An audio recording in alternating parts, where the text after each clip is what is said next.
My life has been difficult and dramatic, and I'm saying that right off the bat. I don't want to hear accusations that this is a fake post. It isn't. I have had a tough life, and it has taken me a lot of mental strength and work to reach a place where I can even talk about it in a level-headed way.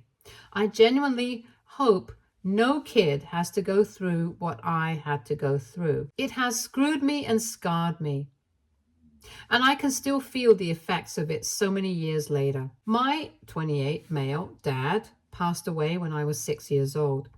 It was a freak accident that took his life, and even though I don't remember much, I know that he loved me a lot.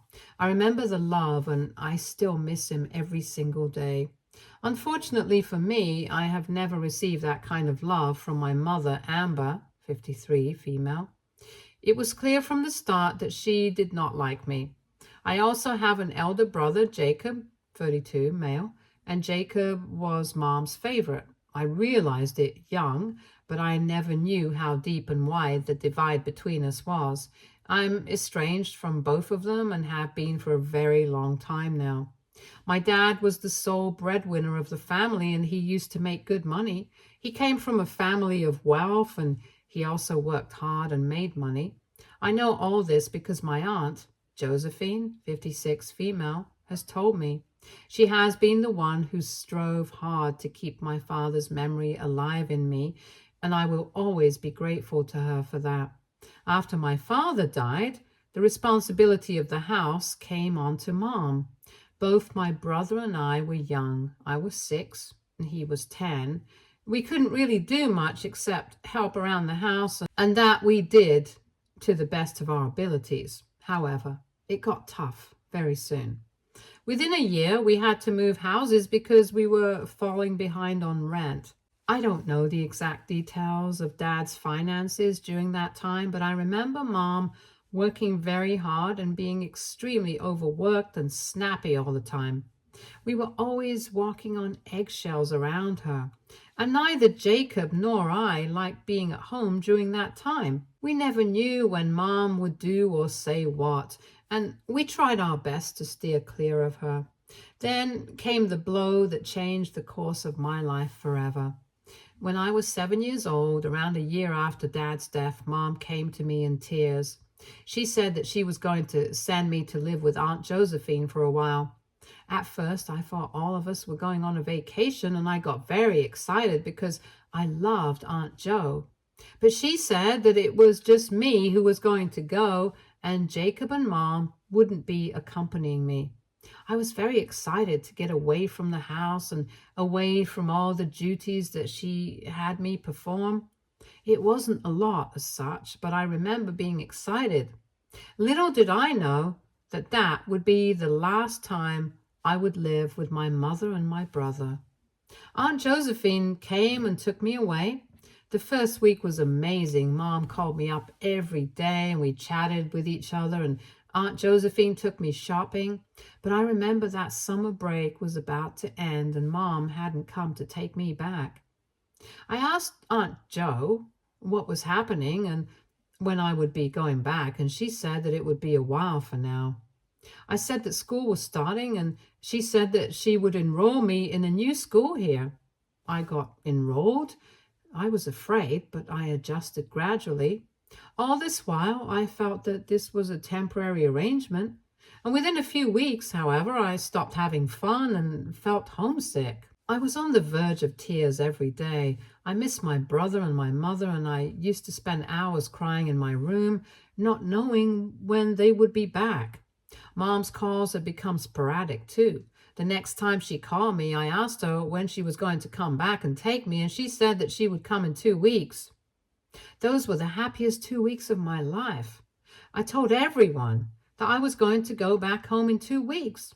My teachers, my friends, my classmates, everyone knew, but I didn't. And then everyone called me a liar and made fun of me. I kept on waiting for Mom, but she didn't come. And then one night, Aunt Jo told me the truth. She had been keeping it inside her for far too long, and I think by that point in time, she had had enough. I could hear her on the phone, and she was screaming. She sounded livid. I didn't know that it was my mom on the other side of the phone. I didn't know it was my mom on the other end of the phone, but after a while, she came into my room with ice cream and told me that she wanted to say something to me. I don't know how, but I had a sinking feeling that it was about Mom. She told me that I was going to be staying with her for some time, maybe a year, before Mom would take me back.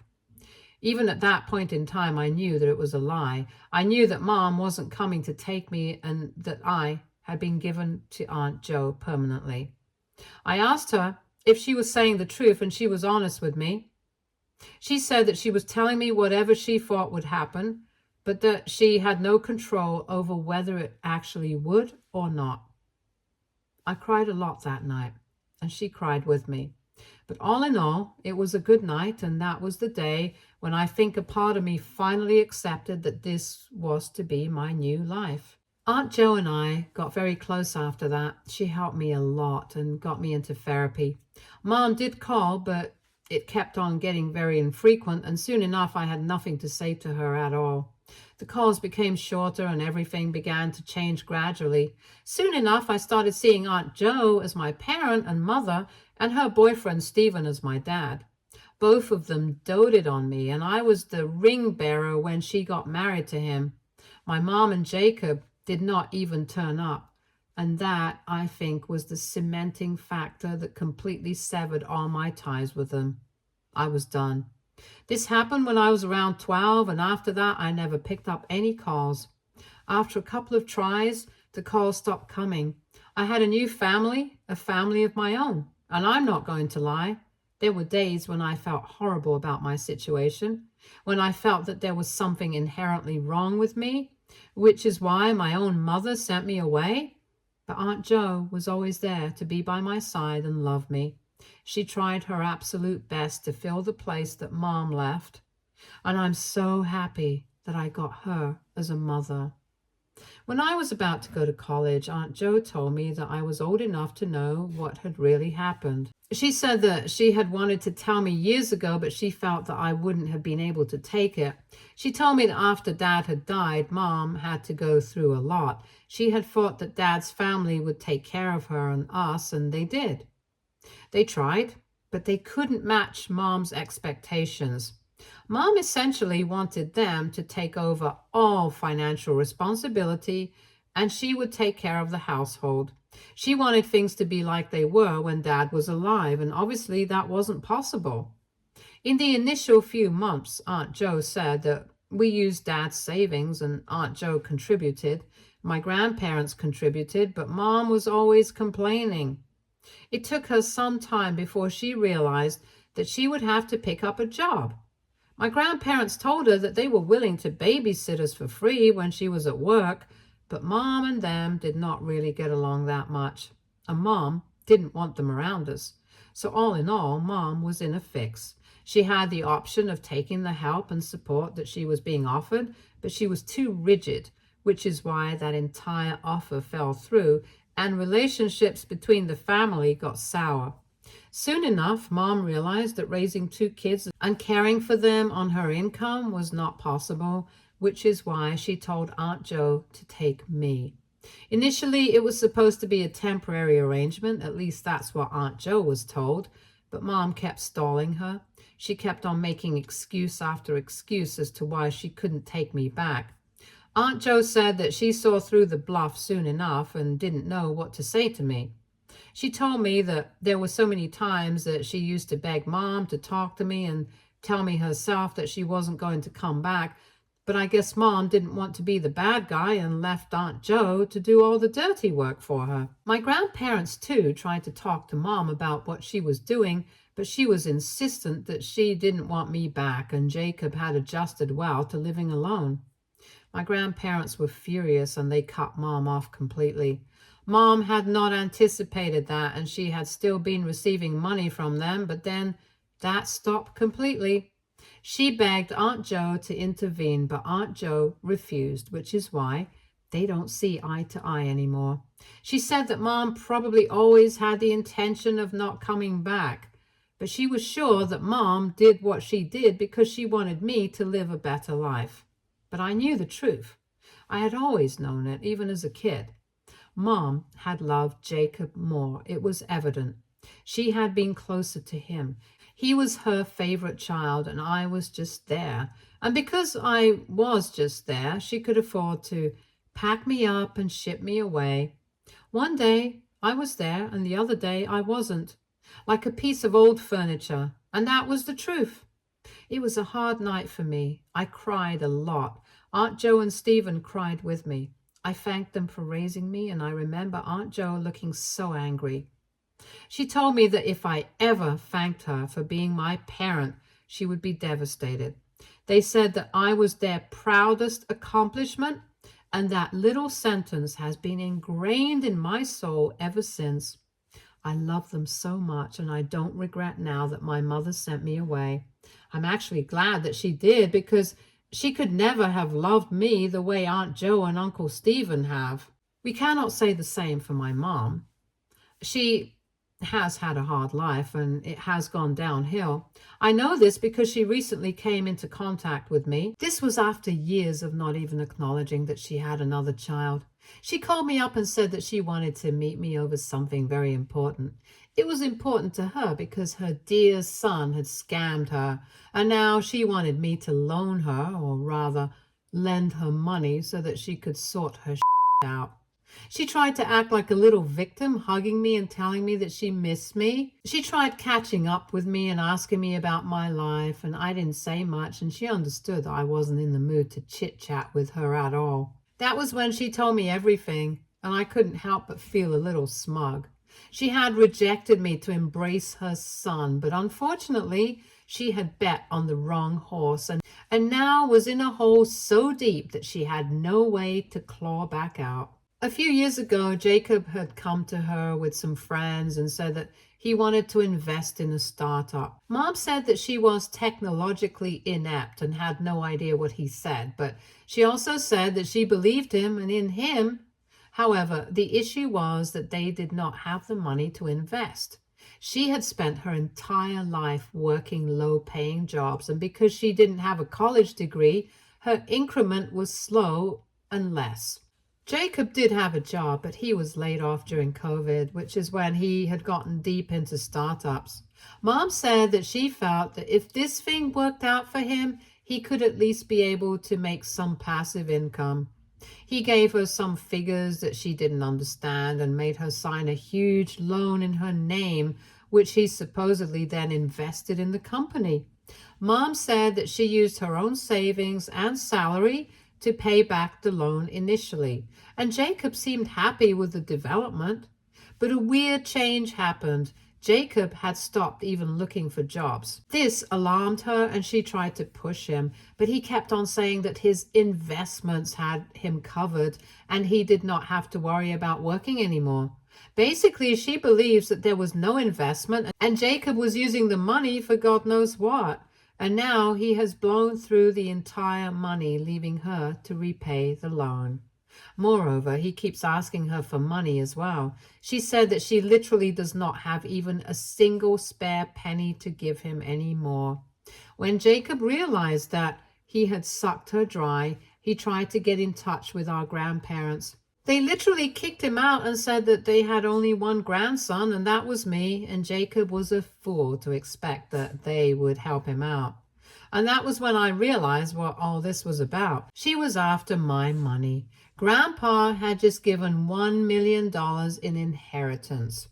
Aunt Jo and I had always known that he was going to give some money to me, but we hadn't known that it would be this much. Even I was taken aback by the kind of money that it was, but as I've already said, my dad's family is wealthy.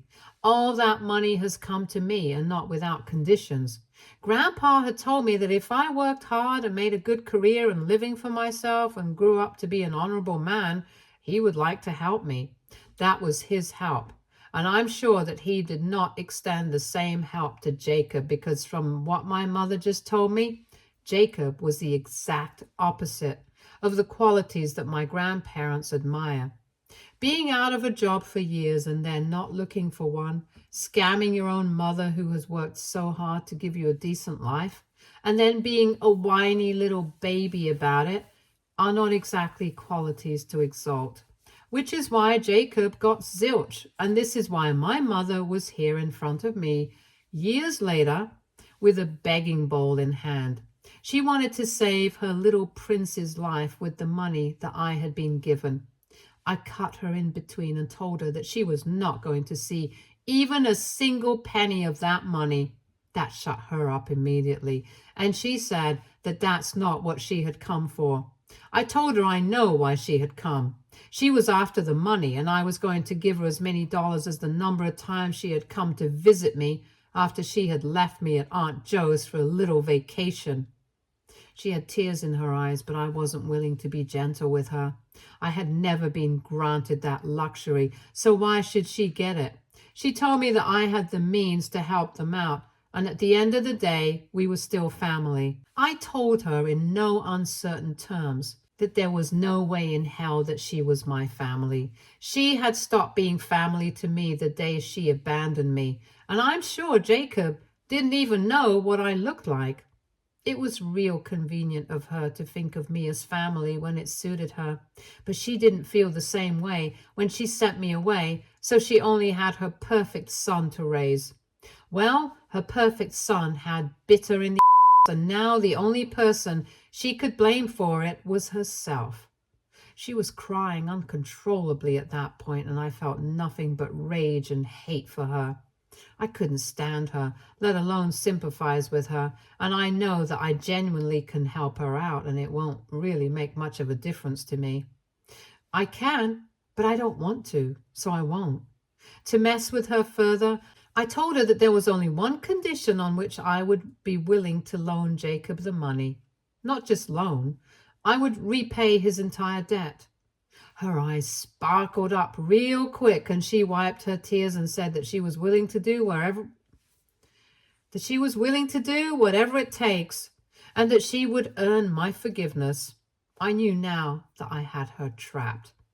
I told her that she had to publicly apologize to me for abandoning me, and she had to tell everyone that she left me because she loved her first son more. Moreover, since now I was family again, and this was family helping family, a son helping a mother and a brother helping a brother, I wanted her to repay every single penny that Aunt Joe had spent on taking care of and babysitting her son. I could see the color drain from her face. She was as white as a ghost. This money would actually run into so much more than what Jacob had to repay, and I knew it. Plus, it would also come with intense social humiliation. She saw that I was being a vindictive bitch for doing this to her, and she did not raise her son this way. I said, yes, because you did not raise me at all. And this payback for what you had done to me and what I had to go through. I told her that she had a week to decide and get back in touch with me. I was willing to help Jacob, but was she willing to do what it takes to save him? I know it was harsh and cruel, but I cannot tell you how vindicated I feel. Today marks 7 days since I met her, and I have had no contact with her at all. I know she didn't have the guts to say sorry and didn't have the money to repay Aunt Joe. Well, that's too bad, because now she and Jacob can rot together for all I care. Update 1. Mom got in touch with Aunt Joe. Aunt Joe called me up to berate me. She said she knew that I didn't want to help them, and she said I was right in feeling that way. But she also said that this was not the way to deal with this. There were 100 other ways to let her know that I was not interested in being her cash cow. I was unnecessarily brutal, according to her, and this has solved no problems. She also said that she had raised me better than that, and I agree, and I also believe that only she has the right to say that to me. I told her that I understood her anger and what I did was uncharacteristic of me, but at the end of the day, she had to understand that I had kept all this resentment inside me for years, and it was bound to come out someday. I know what I did was cruel, and I know I could have also not done it at all. But I did not regret the fact I called my mother out for the way I did, and that I put her in a difficult situation. I didn't regret that for a single second, and if that made me a bad person, then so be it.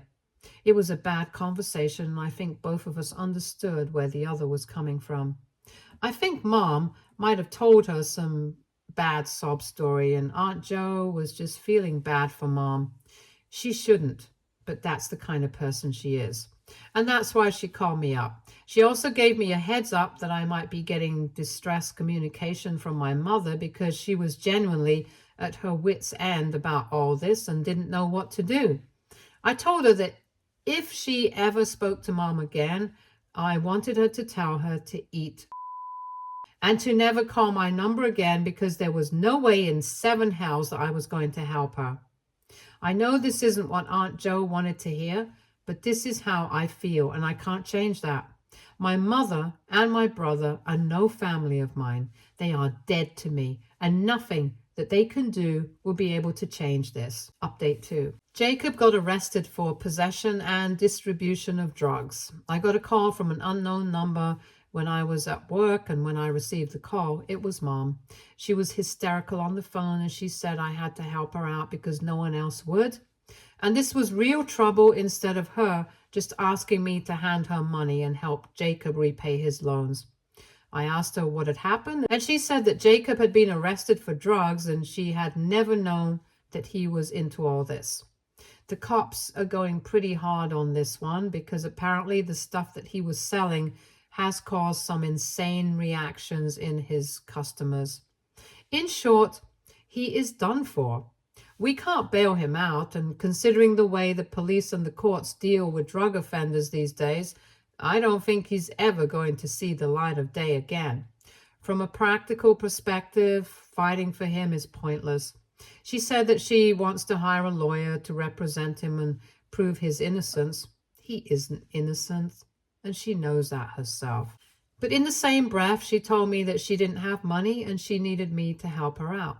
She had gone to Grandpa before calling me, and he had literally slammed the door in her face, but not before saying that a junkie is no grandchild of mine.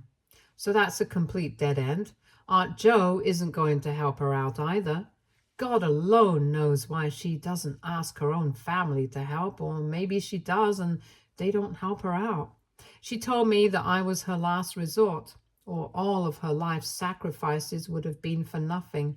She told me I had a duty towards my brother and the memory of my father, and she knew that I would do what it takes to help Jacob out. I wanted to laugh at her, I really did, but this time I wanted to be a little more sensitive. I told her that though she expects me to help her and Jacob out, the expectation is wrong to have. I do not share any familial feelings with them anymore. There is nothing positive or good to remember them by, which is why, even though I have the money, I don't have the willingness to use it to help them out. I told her that she was here because of her favorite son, and now she did not have the luxury to mend things with me, only to use me for the benefit and gains of the favorite son. I tried to be gentle this time around, but I was also firm in what I was saying. I told her that I would not be helping her out in any way or form, and reaching out to me would do more harm than good to her because she is essentially wasting her time. I told her I was sorry that it had to be this way, but she chose this for herself when she decided to abandon me. She was crying on the phone and said that she was sorry, but I told her that her sorry doesn't cut it. And even if she were, which I don't think she was, it wouldn't bring back my childhood and it wouldn't erase my trauma. So while she may be sorry, I was not going to forgive her, and that contacting me for help wasn't going to take her anywhere. I disconnected the call and blocked this number as well. I know I sound like some kind of monster, but I genuinely don't feel a single thing for her. I don't. I can't help it. Jacob can rot in jail. He deserves it from the sounds of it. And even if he does manage to get out, I couldn't be bothered. I am no one to them, and they are no one to me. Update 3. Holy I had forgotten about this account. I know a lot of you have been commenting, and I have had a lot of DMs too. I've been busy living life, which is why Reddit was on the back burner for me a bit. You can't blame me.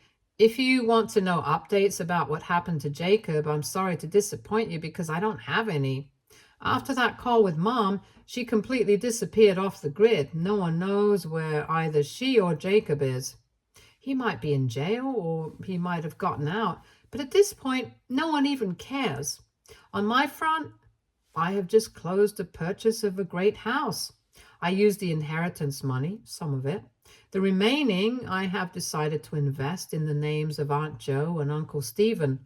They have raised me, loved me, and made me the man I am today.